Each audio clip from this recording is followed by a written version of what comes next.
What is going on? Alex Shunsky here for the Get More Client Show. As always, joined with my co-host, Brian Downard. How you doing, buddy? Living the dream. Heyo, today is a very special day on the Get More Client Show. It is our first interview on the Get More Client Show. So after 19 episodes of hearing Brian and Alex flap their gums talking about a million different things, now you get to listen to a different voice, and that is the voice of POD Hall of Famer Larry Hickman. How you doing, buddy? I'm doing fantastic, man. Thanks for having me on. Absolutely. Super stoked to have you. It was a no-brainer when we were trying to decide who would be the first person to interview on the Get More Client Show. And we're very excited to have you here and talk a little bit about your incredible journey. Before we dive into that, guys, if you are listening to us on our Facebook group live, that is the Seven Figure Culture Group. You can always find us there every single Thursday at 11 a.m. or 1 p.m. Eastern. It changes depending on the timeline for the guests, which we're going to have a lot more guests moving forward, which we're really excited about. You can also find us on all of your favorite podcast apps and on YouTube. Our clips are on YouTube as well and on our Facebook pages. If you ever have an idea for the show that you want implemented, always feel free to reach out to Brian or I. We'd be more than happy to do that. But today is going to be a very special interview. Now, if you haven't heard Larry speak before, we've done some similar interviews with him in our Seven Figure Culture Group because we've been working with him for such a long time, which we're really grateful for. And his journey is really unlike anyone else that we've ever worked with. And it's so inspiring to kind of hear his process and how he's gone through his journey to building his own business that facilitates his life. And I really feel that Larry really epitomizes the idea of being an entrepreneur and going at his own pace. And we're going to talk about that in just a bit. I won't bury the lead too much, but I do think it's really valuable. Before we get into any more, Larry, let's just do the hi, welcome, hi, here's who I am. Who are you? Who do you serve? Tell us a little bit about yourself, Larry. Yeah, so Larry Hickman from Prosperity PPC. We serve water damage restoration and mold removal companies, franchises as well as independent companies. Like franchises, some people may be familiar with like Serpro. That's our biggest group of clients. And then, of course, like I said, other local, independent, and regional based water restoration mold removal companies. So that's who we help. And we're really, the purpose of our Prosperity PPC is really to provide clarity and consistency in their online marketing efforts, right? That's one of the big pain points that they struggle with a lot, is that simply whenever we get on a call with them, they're like, well, I've worked with 2 or 3 other SEO companies or PPC companies in the past like 2 to 3 years, and I don't know really what I'm getting out of it, or it doesn't feel like I'm getting anything. And so there's a big lack of clarity of exactly what they're getting. And that's one of those big problems that we help solve. So helping them have clarity and knowing exactly down to the penny what they're getting out of their marketing efforts, so that they know, hey, is it worth continuing to put money into Google ads, or does it make more sense to focus more on their local SEO, or even go a different direction if that's what it takes? So Yeah, and you've got such an interesting industry that you serve. I would love to know how you kind of fell into that one, because Sure. frankly have never heard anyone else say that one, which to me is a good sign that you found someone without a lot of competition. It's not like dentists or realtors, Right. but how did you fall into that? Yeah, so obviously, just like with most people, we started out pretty much serving whoever we could, right? Because when you're first starting out, you just serve whoever you could. My first was a good friend of mine who actually just recently had a baby as well. Hey. So he's a painter, and unfortunately, we just didn't do very good for him. And we started at the wrong time at that point. Like we started in like November, and he's a painter, which no one gets their house painted like in the wintertime. This is down in Pennsylvania area. So unfortunately, didn't do great for him. But we had joined a local BNI chapter, and we had signed up an electrician and someone from the health insurance industry. We were working with some other promotional products, so we were just kind of all over the board, right? So like in everything. So we actually had a Serpro join our local BNI chapter, and I was secretary treasurer at that point. We sat down, we had a conversation, our one-to-ones, if you're familiar with the BNI Yep. Oh, yeah. lingo. And, they were paying like $4,500 a month for Google ads themselves. The office manager was running it herself, who's the person who had joined the group. And we looked over, and she was like, they were getting like 9 calls a month, and not all, most of them weren't qualified calls anyway, right? So it's like, okay, you're paying $4,500, and it's like over $400 cost per call, right? So I was like, well, we can definitely do better than that. And so we looked into it, and 2 months later, just following the process that we had built out, they had gotten 27 phone calls and spent just over $1,600. So to put that in perspective, they got 3 times as many phone calls and paid a third for it, right? So obviously, Wow. we kind of found our niche and found our industry, they referred us to other people within the ServPro community. And that's really kind of where I realized, hey, I can really make a huge impact for these guys. And so that's where we started focusing on building out for water restoration, mold remediation. Yeah. So yeah. I'm a huge believer in your niche finds you, you don't find your Yeah. niche. I think all three of us have had that same exact story where you can start with something you like or you're passionate about, or maybe you have experience, but at the earlier stages of your agency, you have to taste different things to see what you Yeah. like. And a lot of times it's hard to break into a new industry if you don't have experience there, but people are so afraid to go to BNIs, do local networking, like, Right. oh, that's stupid, or the people there aren't qualified. It's like, no, you will meet a lot of opportunities and people there, and Yeah. maybe not them will not maybe not they will become clients, but they can refer you to people Yeah. who will. So I love that you kind of have that find you. Right. Next question I have for you, though, my man. I love your journey, and part of your story is you were actually a Lyft driver a couple years Mhm. back before you got to the place you are in your agency now. And I can Yeah. really relate to this because I was doing pizza delivery and I was a tour guide for foreign exchange students while I was trying to get my agency off the ground initially. So I can relate to like the Right. hustle of doing both simultaneously. But I'm curious on that path from doing Lyft to make money now to well over $42,000 per month in recurring revenue in your business. What changed not only in your life in terms of what you were able to do, but what changed in order to able and to allow you and enable you to get there?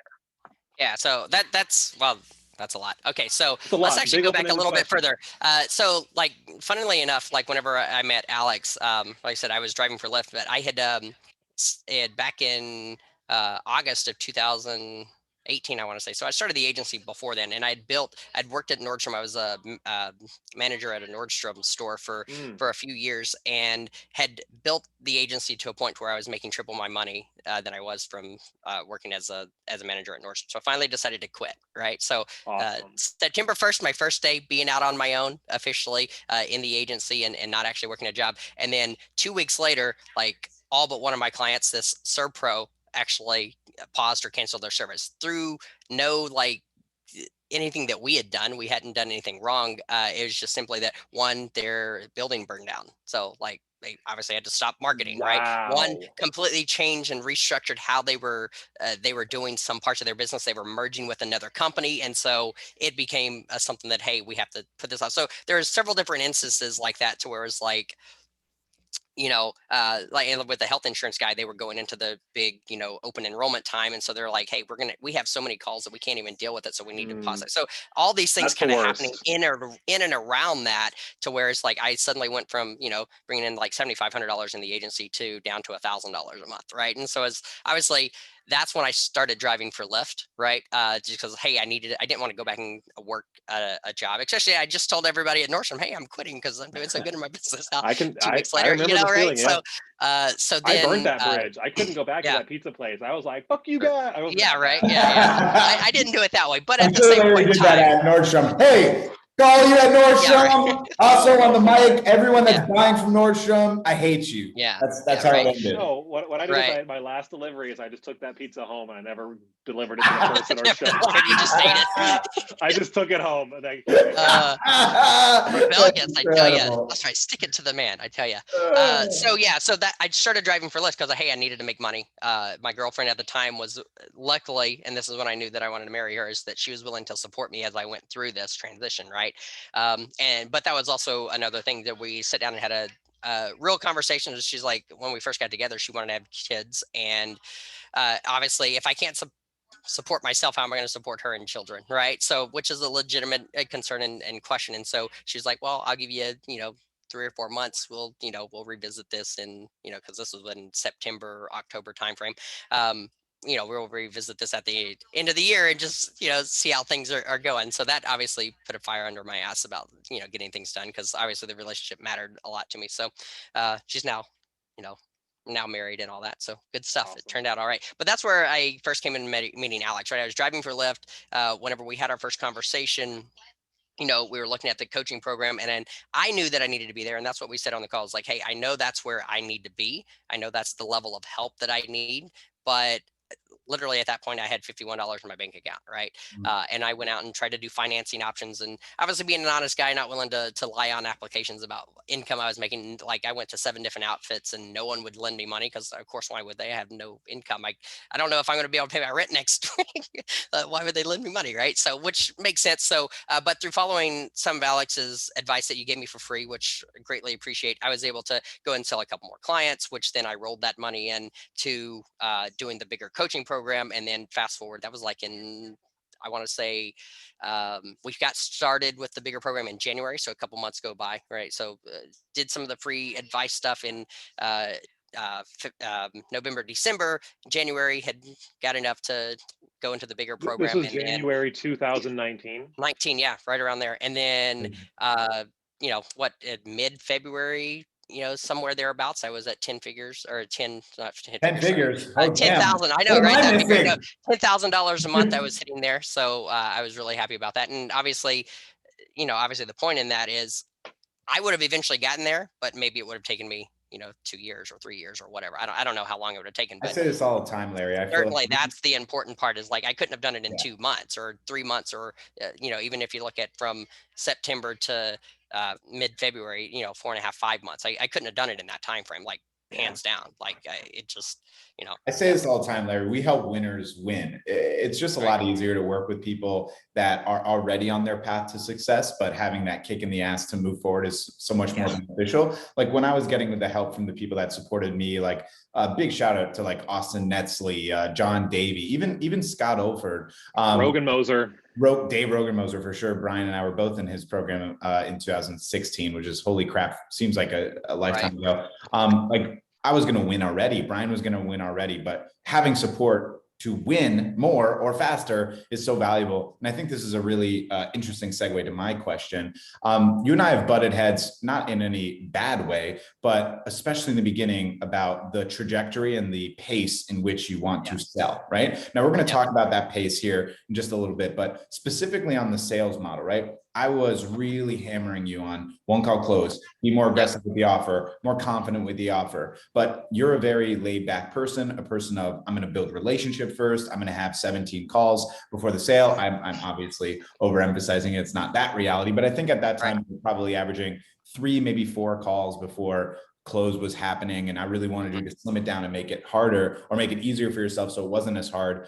But obviously the aggressive sales model was something you weren't super inclined to. How did you end up finding your lane to sell with integrity, with honesty, and at the pace that you wanted to take?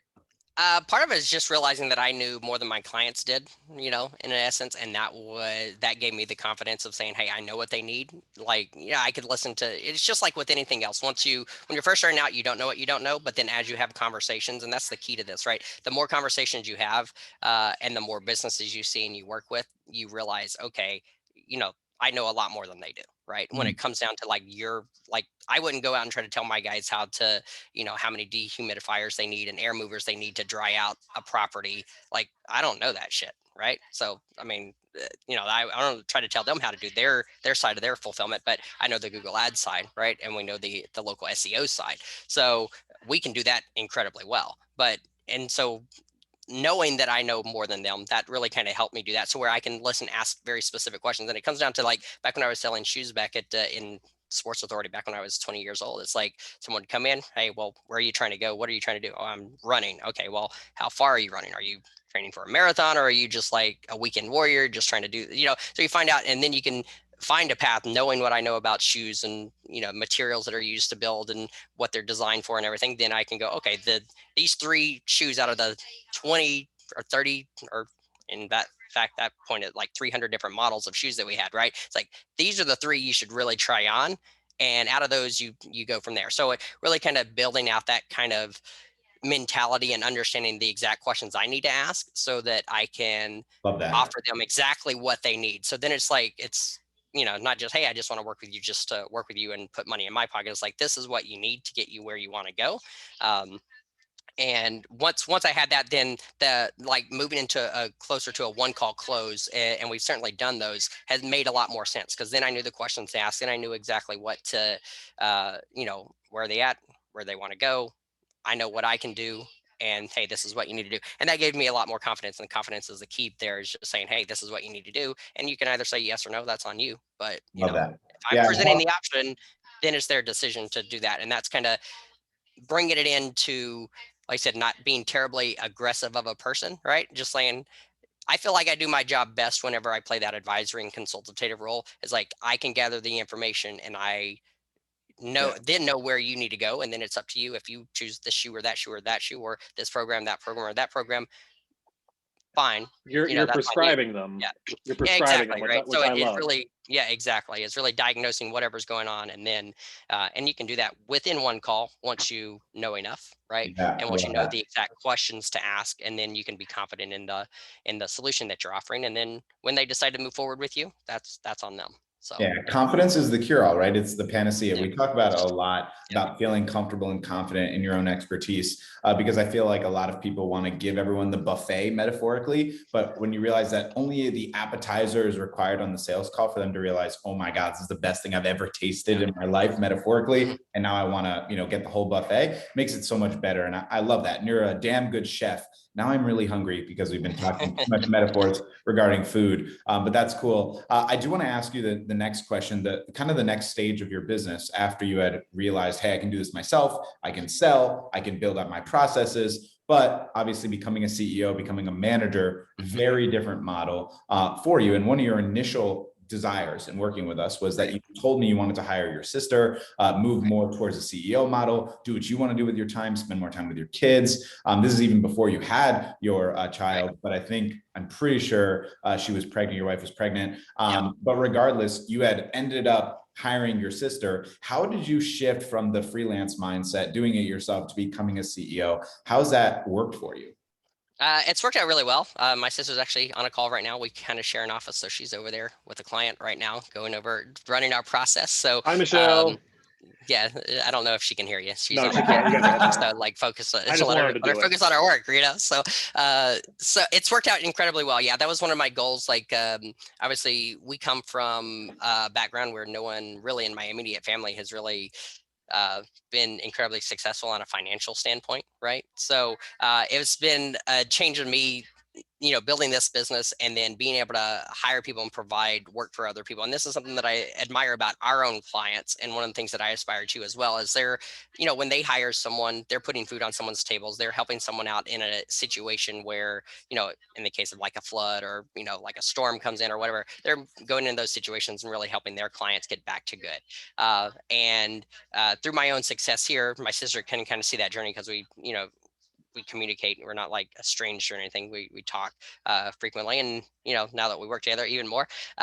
So being able to provide that opportunity, that was a big thing for my family. Obviously, as you mentioned, spending time with my unborn son at that point in time, like I knew that I wanted to spend more time there. So I needed to unload some of the work that I was doing, because at that point I was really wearing 17 hats, right? Just doing the whole everything. It was all following me, and that's something that my sister Michelle has mentioned. She's like, well, if you get hit by a bus, what am I going to do? And so we've slowly been helping her transition into taking on more and more responsibility in her role, as well as just overall for the agency. Because what happens if I get hit by a bus? Even more importantly, what happens when in a few months or a year, whenever I'm like, hey, I want to go focus on other business ventures, which I want to, right? I have other aspirations there, and I'll need to have someone to turn it over to that I can trust. And it doesn't have to be, obviously a family member, although that makes it easier for me. And when you have a competent family member that you can turn it over to, like I wouldn't turn it over to my brothers.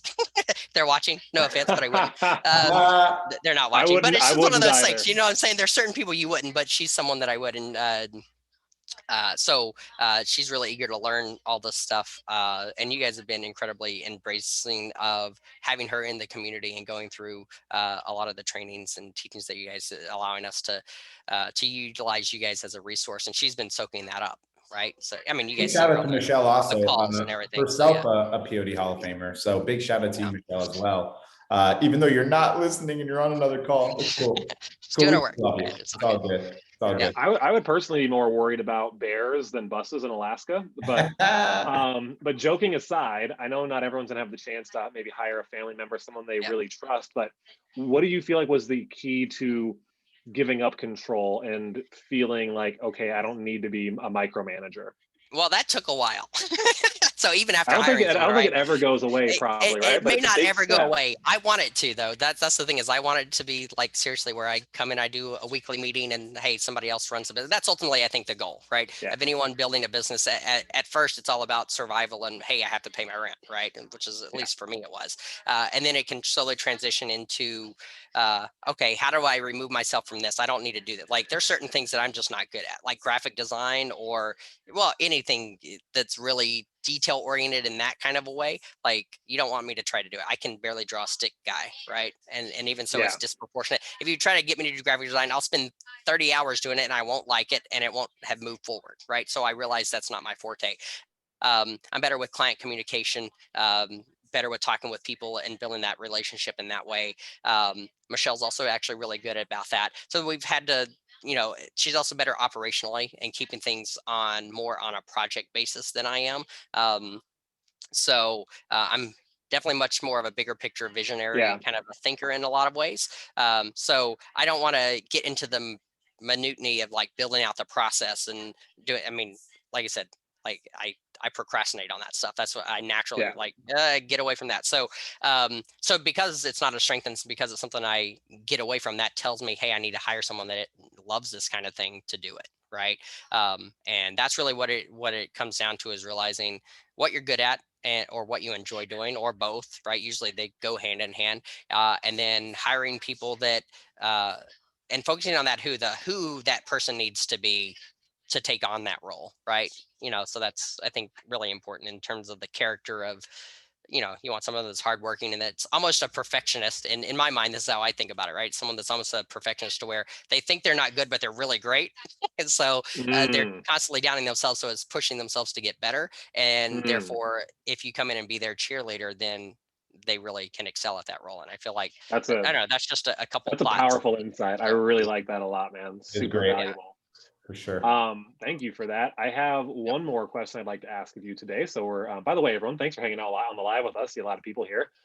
We brought this up a few times, the idea of you sort of doing this at your own pace. And what I admire most about you, Larry, is in that story about the tortoise and the hare, where everyone wants to be the hare, or thinks they want to be the hare, and they want to move fast and just make all this money. All of a sudden, the tortoise ultimately wins the race because it's slow and steady growth. And I've really seen that in your agency, where we might be selfishly, as a coaching program, like, we want them to do like add 5K every single month and go, go, go. But Right. you've had this very beautiful, steady, slow pace of growth. And slow inherently in business feels like it's a bad thing, but it's truly not, because you've been able to maintain it. And like we just Yeah. said before this call, you can't even remember like the last client you lost recently, because Yeah. you're Right. retaining everyone. So, Yeah. and like, how are you able to, first of all, kind of shut off that hustle mentality that's out there, shut off the noise, and really stay in your own lane and kind of have that consistency? Sure. That's definitely a mindset thing. So I've come from a background where I didn't have very much, right? Whenever I was starting this business, I was running a one bedroom, like one bedroom inside of a house, right? Not like, hey, a one bedroom apartment, like a one bedroom Yeah. inside of a house, right? And so I didn't have much. And in fact, I've gone through times in my life where I've had quite a bit. And, it kind of brings up the essentialism idea, to where there was a point in time in my life where I've probably been most happiest whenever living in that one bedroom, place there, and just walking around the neighborhood and just enjoying my life and not having, I mean, I didn't have a wife, didn't have a kid at that point in time. So life was simpler in some ways, for sure. But it was, I didn't need a lot. And I realized that just how I was raised, or my background of coming from there, I don't need a lot to be like incredibly satisfied and incredibly happy. Like, I really don't need a Mm. lot. Could I dream of a lifestyle where I need, $2 million a year to support it, or 10 million? Sure, I could. But realistically, in my lifestyle, I really don't need it. That's excess, right? And I really don't need very much. Like, I mean, when I was working at Nordstrom, right, making $2,500 a month, take home. It's like, I was living off that. I mean, granted, again, didn't have a Yeah. son or a wife at that point in time, but at the same point in time, I can live very simply and be incredibly happy, right? Not everybody Mm. has that mentality, I think, but I certainly do. And being that I've gone through that, just having what I have now is just, feels, you know, Yeah, that's Man, quite amazing. fortunate and very That's wealthy. such powerful advice, man. I think the world that we So all yeah, see through the lens of social media makes us feel like we need to be a certain way or have a certain thing, but um, such a powerful reminder, and I appreciate the reminder from you of not needing Well, to have in a lot to addition to be that too, happy or time fulfilled. is, yeah, time is the other big thing for me, right? Obviously, now that I have a son and I have a wife, spending time, I mean, that's more valuable to me than like whatever. If I want to go out and play a poker with my brother-in-law, we were playing, Texas Hold'em last night. Like, I don't have to worry about, like the time or, what I'm saying is like, the time is really more valuable to me than the money for sure. 100%. And it should be for To everyone, where, by the way, Larry. I feel like it's yeah, important that we don't just say it's just more important for Larry, and just because you yeah, have a kid, or just because it's more important for everyone. I think yeah, a lot of people, and I know I feel like I use this a lot, but I honestly, I don't care. Like, I'm 29 years old and I had heart surgery 7 months ago. And when you get put under to go into a life-changing surgery like that, and then when you wake up and see your wife and realize you got through it, even if it wasn't your wife, it was your friend, it was a nurse, it was just being able to see again and not having your life right, be over. You don't have to have something cataclysmic like that, whether it's Michelle talking about getting hit by a bus, Brian joking about getting right, eaten by a bear or steamrolled by a moose, or getting eaten by a polar bear before we were talking about, before we were live, or having heart surgery, to realize the most valuable thing we have is our time. And if more people would focus on what Larry's talking about building your nest egg, what matters for you and works for you, I think a lot more people would be satisfied and happy with what they do as an entrepreneur. Otherwise, you should probably just go work at Nordstrom's or Sports Illustrated and close off every single day when you make the money you want. And that, I think, is a really valuable thing you're talking about here, man. yeah, yeah. The I time love the matters. idea. I'm sorry, Larry. Go ahead. No, no, go ahead. No, you're fine. I was just saying, I love the idea of enjoying the journey, because I can remember when I was making, again, 2,000, maybe $3,000 a month in my agency. I still have some of the best times of my life back then, and we thought Yeah, we were living like kings. As my early 20s, and right, we get like a $1,000 check, and we'd go to Vegas, and we're like, we're rich, and we really weren't. We would create a lot of problems financially, because like, wait a second, we have to spend money on yeah, our business. But you learn the hard way, and I still wouldn't right, trade those hard lessons or experiences for anything. And I think a lot of right, times people, if you're in a spot right now, where you're like, hey, you wish you were somewhere else, I can tell you, when you get to that place you wish you were, you'll look back with in fondness of the memories you yeah, have right now. I promise you that. yeah. Okay. No, So for sure. this I 100% amazing agree with interview. that. Yeah. Well, whenever we gone through like in 2019, right, we're saying, hey, I hit 10 grand a month, and that was my goal, right, when we first started. It's like, hey, 10 grand a month, bam, there you are. But then, at me, so it's funny because 2019 was a huge year. One, we got married, we had our kid, we moved to Alaska. Well, and in order It's a that we got lot. married, we moved to Alaska, then we had our kid, right? So it's like all these different things happened. So there was a lot going on in my life personally, to where the good thing is, because again, I live simply. And then granted, if you're bringing 10 grand a month in your agency, that's not profit, right? That's just revenue, right? So obviously you have taxes you have to pay, you have vendors, blah, blah, blah. So, again, it's not a lot, but I could live very simply. And because of that, I also was able to take that time. Again, that's what it comes down to, is I was there, like, whether it's 10 grand or 40 grand or 500 grand a month, it doesn't really matter. But, my basics were taken care of. And I have that mentality of just, hey, I'm cool. It's not like, I'm starving, my kids taken Yeah, care of, right? We can, I'm cool with that. Like, as long as that's taken care of. And I think a lot of people hopefully would have that mentality going into this. I mean, there's always that drive to have more. But if you can cure that, within yourself, of like, hey, I'm okay. It's okay not to have close 10 grand in another month. Could I do that? Sure. Like, I mean, I have no doubt that I can absolutely do that if I want to, but that's where it's just like, okay, I can, but it's a choice then, not like, hey, it's yeah, driven like when you're first starting out and you only have $1,000 a month and you need 2,000 to pay your rent. Well, then, it's a different yeah, mentality. But once you get to that, realizing that that's when you've already made it. And then, uh, then the other stuff is just for ego, or just for the fact of building just to build, and to make an impact on the world and that kind of stuff. And so your mentality, or at least my mentality, changed at that point. So yeah, I yeah, was able to take a lot of time off in 2019, even though it was only 10 grand a month. Not that I necessarily advise people to do that, right? Because certainly my life could have been easier and better if I would have pushed a little bit more. But I had the luxury, right, of being able to take a step back and, like you said, go at my own pace. Plus, I'm pretty stubborn, as choice. anyone in my life will tell you. Sometimes the Hickmans are stubborn people. We're this East Texan, dramatic background. We can be stubborn. So it's just one of those things. Sometimes I just, I like to do things my own way, and um, And that's pretty much how I've always been. Like I moved up to Alaska on my own when I was 19, right? From Texas. Yeah. I didn't know anyone really up here. And it's like, I do my own thing throughout my life is really kind of a theme there. So Awesome. pick my I path love and it. I go there. So yeah. Such a powerful reminder. And I appreciate the time today, Larry. This has been an incredibly valuable interview. Yes, sir. I feel like that freedom of choice model is really what everyone wants to have in their business and in their life. And I hope that's what you take away, you listener, taking the time to listen to our 20th episode of the Get More Clients Show. Pretty amazing. Larry, it was sincerely an honor to have you as our first guest. So grateful that you joined us and appreciative of your time. For those of you that were watching, as always, thank you so much. We will see you on the next episode. You can find us on all your favorite podcast apps, on YouTube and on Facebook and everything in between. If you love it, hit that like button. If you hate it, give us nasty comments. It still helps us either way. So we're all good. Appreciate you, fam. We will see you on the next one. Peace.